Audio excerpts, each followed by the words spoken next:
Vamos começar o nosso encontro então. E agora, bom, para quem ainda não me conhece, tá? É um prazer imenso, tá? Estar com vocês.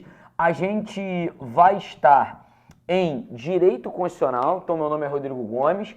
Não se assuste, é provável que a gente se encontre aqui pelo Alfacom em mais de uma matéria, não tem problema.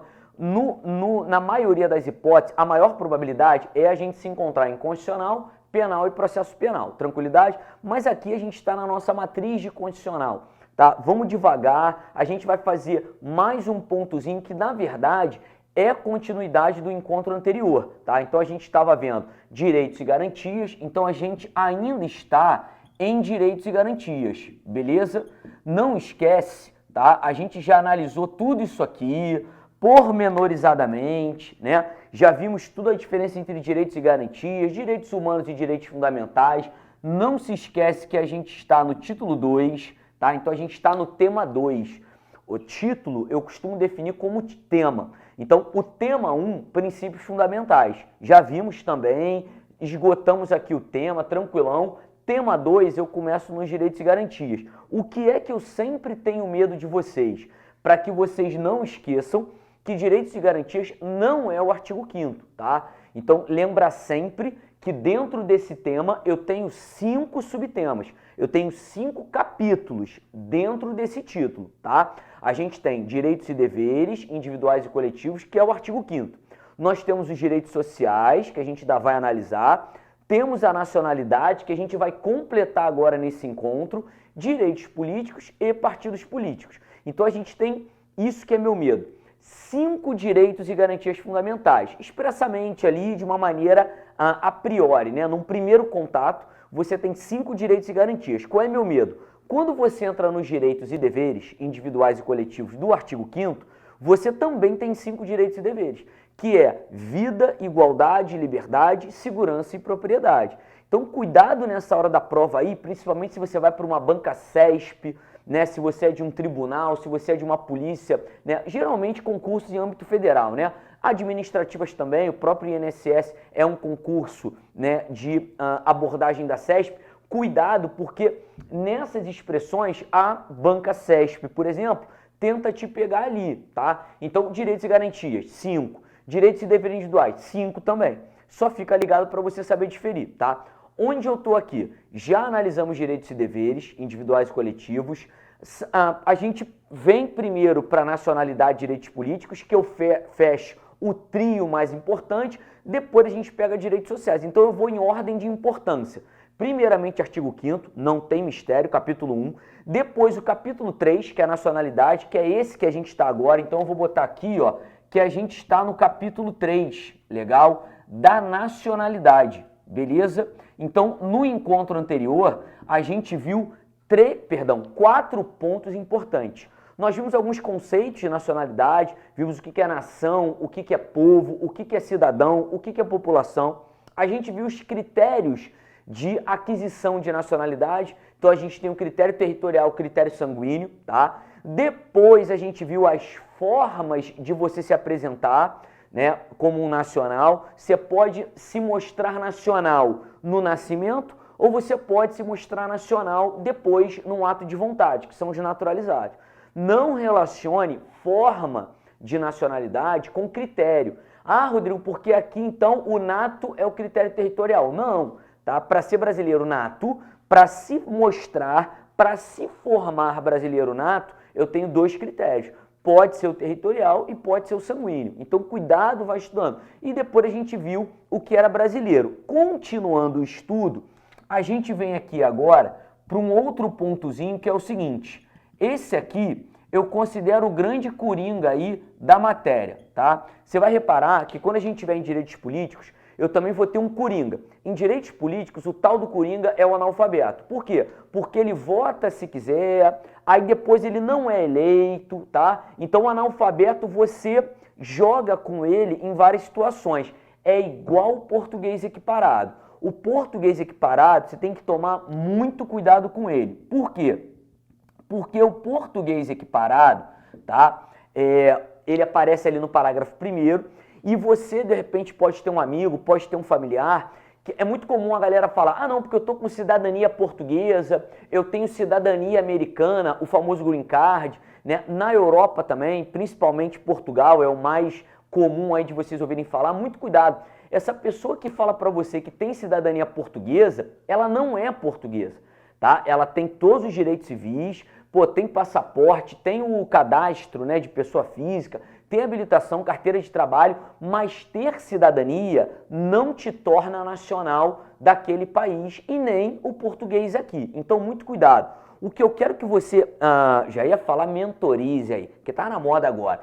Quero que você mentalize é que português equiparado, por favor, deixe escrito no seu material para que você nunca mais confunda que ele é estrangeiro, tá? Então, muito cuidado que você acha que por ele exercer direito de brasileiro, ele se naturaliza. E aí, qual é o problema que você confunde? Lá, quando a gente estuda brasileiro naturalizado, você está ligado que pode ser brasileiro naturalizado aquele, primeira hipótese, que é adquirir na forma da lei, que é a lei de imigração, e eu boto uma OBS nessa hipótese de naturalização. Eu falo que aquele cara que for originário de país de língua portuguesa, olha o perigo aí, lá eu dei uma condição especial para o cara se naturalizar. Se ele for não português, se ele for originário de país de língua portuguesa, que é Moçambique, Angola, Cabo Verde, Açores, tem vários países que falam a língua portuguesa. Essa situação aqui não é para quem fala português, é somente para o português equiparado. Aí a Constituição falou assim, olha, se houver entre Portugal e Brasil um chamado tratado de reciprocidade, beleza, e esse caboclo tiver residência permanente, perceba que eu não falei em tempo, não falei em nada disso. Então a Constituição falou assim, olha, para o português, né, desde que haja um tratado de reciprocidade, então você está ligado o que é o tratamento recíproco, né? Tudo que eu entregar para ele aqui, eu tenho que receber lá em Portugal. Então, desde que eu tenha um tratado de reciprocidade e que esse cara tenha aqui no Brasil uma residência permanente, eu não pedi fixa, eu pedi permanente. É ter aquela casa de veraneio, ter aquele apartamento propriedade, que vem algumas festas, né, de final de ano, algumas épocas do ano. Você ter o tratado de reciprocidade em Portugal, e eu já adianto, já tem esse tratado. É o tratado da amizade entre Brasil e Portugal, beleza? Tendo esse tratado, aí o que acontece? Eu entrego para esse português os direitos civis de brasileiro, legal? E aí o próprio dispositivo excepciona algumas diferenças da Constituição Federal. Então, se ele fala assim, olha, desde que eu tenho um tratado de reciprocidade em Portugal e que esse cara tem uma residência permanente, eu vou entregar para ele os direitos civis. Olha que interessante, eu entrego para ele direitos civis. Rodrigo, o que é um direito civil? Direito civil é um que o cidadão pode fazer aqui no Brasil. Dirigir, ter cadastro de pessoa física, ter carteira de trabalho, ter conta em banco, enfim. Tem vários direitos que você exerce aqui. Mas você ser brasileiro, ser nacional, é outra construção. Então, muito cuidado, que eu sempre chamo a atenção do português. Por quê? Porque o português pode ser um cara que queira se naturalizar, e aí ele vai vir aqui no Brasil pedir a naturalização. Lembrando que, como ele fala português, ele tem um requisito especial. Lembra lá do artigo 12, inciso 2, a linha A. Legal? Então ali ele já tem uma condição. Por ele falar português, ele pode se naturalizar mais facilmente. Mas lembra que isso não garante a ele se transformar. É a nossa naturalização ordinária. Beleza. Depois ele pode cair na naturalização extraordinária. Um português aqui, como já fala a língua, escreve, tem mais facilidade de se adaptar, ele pode estar morando aqui há mais de 15 anos, até pelo nosso passado colonizado, né? Então a gente tem muita descendência portuguesa aqui. Aí esse cara já está aqui há mais de 15 anos, ele vai pedir a naturalização. Vai ter uma condição especial por morar mais de 15 anos, mas aqui não entra nenhum requisito dele ser português. E ele também pode não pedir a naturalização, estar aqui há mais de 15 anos e não pedir também a extraordinária, e ele pode morar aqui tranquilamente exercendo direitos de brasileiro, sem ser brasileiro. Lembra que ele continua sendo estrangeiro. Então, cuidado com esse português equiparado aqui. Beleza? Tranquilo? Show de bola. Outro ponto importante aqui na prova não, perdão, né? Que pode vir a cair na prova e que está no seu edital é a distinção entre brasileiro. E essa questão que eu havia visto expressamente uma vez, me lembra até um concurso, 2014, TJ aqui do Rio de Janeiro. Eu me lembro dessa questão na prova, né? Na época eu já lecionava constitucional e uma aluna me trouxe essa questão e até eu falei, caramba, quanta maldade. Aqui na Constituição, a gente traz a distinção entre brasileiros, beleza? Aqui você tem que tomar muito cuidado, principalmente por isso agora que eu vou falar. A distinção entre brasileiros, ela aparece ali no artigo 12, parágrafo 2º, tá? Primeiramente, o que é distinção entre brasileiros? Bom, quando eu falo brasileiros, eu estou falando os dois tipos, nato e naturalizado, beleza? O que eu sugiro? Pega lá o seu material da aula anterior, onde eu fiz um quadrinho, né? Botei nato e naturalizado, entre eles você bota um sinal de igual, para você lembrar o seguinte, a regra é que não haverá distinção entre brasileiros. Então, muito cuidado, que é um erro comum seu numa prova ou na hora que você está fazendo questões. Você lê brasileiro, você tem a mania de presumir nato. Pode reparar que isso acontece com você. Então eu falo lá, são cargos privativos de brasileiro, aí você lê nato, tá? Muito cuidado que quando na prova, ou na lei, ou em qualquer lugar que você for ler, estiver a palavra brasileiro, é brasileiro nato ou naturalizado. O brasileiro, olha para cá, não tem distinção entre eles. Tranquilidade. Então começa pela regra. Meu medo, mais uma vez, é a banca CESP. Você vai reparar que eu vou sempre mencionar a CESP, porque as bancas de múltipla escolha eu não tenho tanto medo, porque você fica com um horizonte balizador, né? Você fica como? Ah, uma letra A, uma letra B, tem uma que é absurda, uma te lembra, né? Uma você lembra do trecho, você vai acalmando, né, o seu raciocínio, quando a questão é unicamente temática, né, de um tema só, claro. Não estou falando daquelas múltiplas escolhas que cada letra é um tema. Mas uma banca CESP, que é a famosa certo e errado, ela já vem com assertiva. Então, haverá distinção entre brasileiro? Não. Haverá é o futuro do presente. É a certeza. Futuro do presente não há. Agora, poderá haver? Aí a questão está correta. Porque a regra é não haver distinção, aí vem essa construção aqui. Salvo, e aí o interessante é o seguinte, eu só tenho 4 distinções entre brasileiros, beleza? Então eu vou ter os cargos privativos de nato, beleza? Cargos privativos de nato, show de bola. Onde aparece, Rodrigo? Esse aqui aparece logo abaixo, tá? Ali no 12, parágrafo 3º. Eu vou ter a extradição, que ela vai ter um tratamento diferenciado também. A extradição eu não abordei no artigo 5º. Eu deixo justamente para abordar aqui, porque é onde faz sentido. Agora você vai entender o que é nato e naturalizado. Então aqui eu estou no artigo 5º, legal, 51 e 52, tá, da Constituição Federal. Eu vou ter também a questão da composição do Conselho de República. Bom, esse aqui costuma não ser muito cobrado em prova. Para você estudar Conselho de República, é quando pedir no seu edital Poder Executivo e nada a falar. Se tiver assim, Poder Executivo, ponto, aí você tem que estudar o Poder Executivo todo, inclusive os órgãos que o compõem. Então você vai estudar os ministérios e vai estudar inclusive esses 2 conselhos, né, que são de caráter consultivo do presidente da República. Eu tenho o Conselho de República e o Conselho de Defesa Nacional, tá?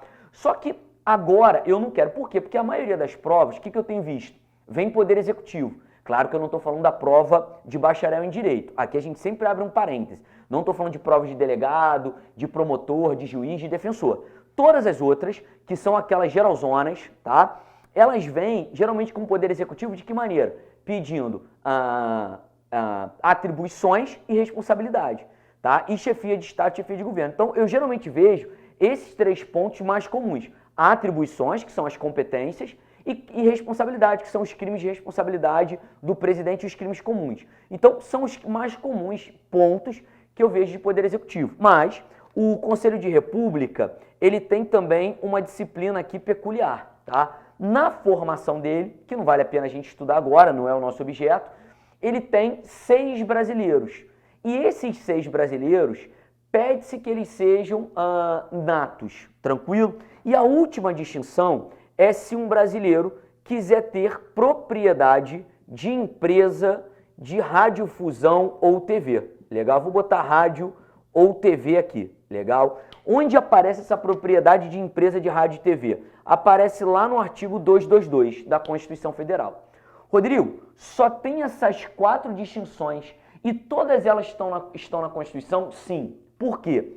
Porque aqui eu já quero botar essa questão maldosa que eu vi no TJ aqui do Rio de Janeiro de 2014 e vi também na prova CESP, não me lembro agora de qual carreira e nem de qual cargo, tá? Mas ela viu o seguinte, não haverá distinção entre brasileiros, salvo as exceções previstas em lei. Você está acostumado a estudar o princípio da legalidade, você estuda a legalidade em tudo que é matéria, nesse momento você vai marcar essa questão como correta. E ela está errada. Por quê? Porque lei nenhuma pode... Aí é que vem a pegadinha e eu vou fazer as duas questões como já caiu. Aqui ela fala assim, ó, salvo exceções, legal? Então, em regra, não tem distinção entre os brasileiros, salvo essas exceções, e eu quero que você anote essa observação aqui. Exceções previstas onde? Somente na Constituição Federal, beleza? Então aqui eu quero que você deixe cravado que aqui, para estabelecer distinções entre brasileiro, nato e naturalizado, somente pode ser a Constituição, mas muito cuidado. Para regulamentar, aí pode ser um ato normativo abaixo da Constituição, porque é óbvio que a Constituição não vai conseguir regulamentar, por exemplo, o direito de propriedade. Direito de propriedade é regulado na esfera civil. Então é óbvio que você pode ter uma lei regulamentando essa questão, né, que eu vou falar aqui agora, mas perceba que essa distinção ela só vai ser regulamentada, tratada, mas criada só pode ser na Constituição Federal. Tudo bem? Por exemplo, eu não posso pedir concurso público onde um brasileiro naturalizado tenha que ter tempo de naturalização para prestar o concurso. Não tem isso, tá? Por quê? Porque aí você vai estar criando distinção que não está aqui. Beleza? Show de bola. Bom, então ficou a primeira questão maldosa sobre esse ponto, é isso aqui. Salvo exceções previstas somente na Constituição, mas fica ligado que ela pode ser regulamentada por uma lei, um ato normativo abaixo da Constituição. Então, criar, prever, estabelecer, só a Constituição. Regulamentar, disciplinar, aí pode ser uma lei, um ato normativo, que é meio óbvio que é isso que vai acontecer. Tranquilidade até aqui? Show! Vamos trabalhar todos eles aqui. Eu já sei que você está agora aí taradão para soltar o seu mnemônico, que você adora o mp3.com. Mas deixa eu te falar que se você gravou mp3.com, uma tendência ao analfabetismo você deve ter. Você deve ter uma tara por analfabetismo. Por quê? Porque olha para cá, te falaram que era mp3.com, né? São 3 P's, aí é P de presidente, P de presidente da Câmara e P de presidente do Senado. Cadê o V de vice? Não, vem aqui, ó, .com, vice. Aí você bota um V ali. E aí você fala, Rodrigo, é só gravar. Mas por que você vai gravar nos 3 P's que só um tem vice? Como é que você sabe que o vice-presidente da Câmara também não é nato? Como é que você sabe que o vice-presidente do Senado também não é? Porque no seu mnemônico, né, idiota, tem só 3 P's. Aí tem o com e tem o M lá de não sei da onde. Não tem o V. Onde você vai tacar esse V? Não responde e deixa de ser mal criado. Mas aqui a parada é a seguinte. Aqui eu vou pedir cargo privativo de nato. Presidente da República ou vice. Olha aqui, eu tenho medo desse V, que você não botou no seu mnemônico brilhante e sensacional. Aí aqui eu vou ter o presidente da Câmara dos Deputados, o presidente do Senado Federal e muito cuidado aqui que não é o presidente do STF, é o ministro do STF. Tranquilidade? Ó, cuidado que no seu mnemônico não entrou V. Não, porque tá aqui no 3, é 3, tem 3 V, aí é V de vingança. Meu irmão, de onde você tirou isso? Cuidado, legal? E aqui eu tenho outros 3 cargos que eu vou botar em cor diferente. Quais são os cargos em cor diferente? Diplomata, legal.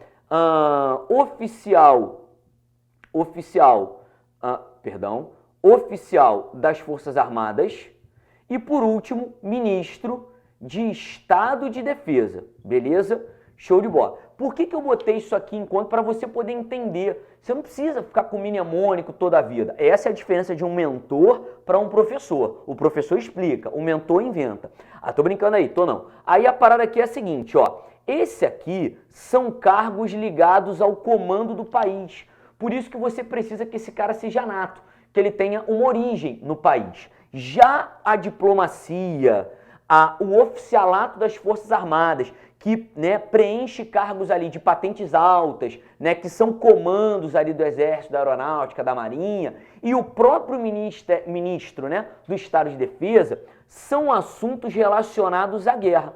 Então aqui você tem os dois assuntos mais sensíveis, tá, que entram na história do país. Então a sucessão presidente, aí vem o vice. Se não tiver o vice, vem o presidente da Câmara, pode vir o presidente do Senado e pode vir um ministro do STF. E lembra que o STF só tem 11 ministros. Todos eles viram presidente do STF em algum momento. Tranquilidade, show de bola. Esses caras aqui viram presidente. E olha que loucura. Em 2016, isso quase aconteceu. Aqui, ó. Dilma, Temer, Eduardo Cunha, Renan Calheiros, Gilmar Mendes. Olha que maravilha, tá? Realmente a gente ia acabar chegando no tiririca. Tô brincando aí, tô não. Mas a parada aqui é, essa sucessão aqui, esses 4 primeiros, tá? É ligado ao comando do país, tá? Então se você gravar aqui, esquecer essa merda de macete, de mnemônico, de mongoloide, você vai entender já a sucessão presidencial, lá na época lá dos mandatos, né? Quando que pode ser interino ou não. Você já está estudando 2 vezes. E esses aqui são os casos, ó, o diplomata é quem vai desenrolar, fazer tratado de paz, de guerra, e os oficiais das Forças Armadas é quem comandam, né, as armas ali, o grande detalhe da guerra em concreto. E o ministro de Estado de Defesa é o chefe dessa galera. Tranquilidade, um detalhe aqui você tem que ter uma maldade. Eu pedi que o diplomata fosse brasileiro nato. Então o cara vai prestar o concurso, né, do Instituto Rio Branco, que é a prova mais difícil, né? Tô doido para ver um mentor sobre prova do Instituto Rio Branco, né? Tem que aparecer um mentor para você fazer Instituto Rio Branco, que aí eu quero ver, porque ninguém passa nessa prova, irmão. Se o cara falar para você que é mentor do Instituto Rio Branco, pode já ir na delegacia direto, que é estelionato, tá? Tô brincando aí, tô não. Mas aí é mole o seguinte, aqui a parada, o diplomata, para quem não sabe, ele está no Ministério das Relações Exteriores. O Instituto Rio Branco é um órgão ali, uma instituição, que se encontra no Ministério das Relações Exteriores. Aí olha aqui, eu só pedi brasileiro nato para o Ministério do Estado de Defesa. Então você vai botar uma OBS aqui que o ministro das Relações Exteriores não precisa ser nato. Olha que incongruência. Um diplomata tem que ser nato, mas o chefe dele não precisa. Olha que maluquice. Tranquilidade, beleza? Aí o que acontece? Essas situações aqui é somente para brasileiro nato. Eu vou voltar a falar de presidente e vice em direitos políticos. Tranquilidade? Bom, a extradição, você também tem uma história aqui interessante. O que eu falo na extradição? Eu falo assim, olha, extradição, você pode ter extradição de brasileiro ou de estrangeiro, tá? Brasileiro, você sabe que eu tenho 2. Eu tenho brasileiro nato e eu tenho brasileiro o quê? Naturalizado. Muito cuidado, que a regra, mais uma vez eu tenho medo de questões assertivas, a regra é, posso extraditar brasileiro nato? Não. E naturalizado? Também não. Tranquilidade? O estrangeiro, não vejo nenhum problema, em regra ele vai poder ser extraditado. Rodrigo, o brasileiro naturalizado não é extraditado? Não. A Constituição disse assim no 5º 51, o brasileiro... Não falou nato, aí é que é teu mal, tu lê nato, mas ali não tá nato. Ele falou, o brasileiro não será extraditado. Então, qual brasileiro que não será extraditado? Os 2. Salvo o naturalizado, aí é que vem, o naturalizado, em regra, ele não é extraditado. Aí você já sabe as situações. Salvo, não é verdade? Em caso de crime comum, show de bola, ou em comprovado envolvimento com tráfico o quê? Ilícito de entorpecente, legal? Só lembra que esse aqui é envolvimento com crime comum praticado antes da naturalização. Já o tráfico ilícito de entorpecente pode ser antes ou depois. Show de bola até aqui, beleza? Então não esquece.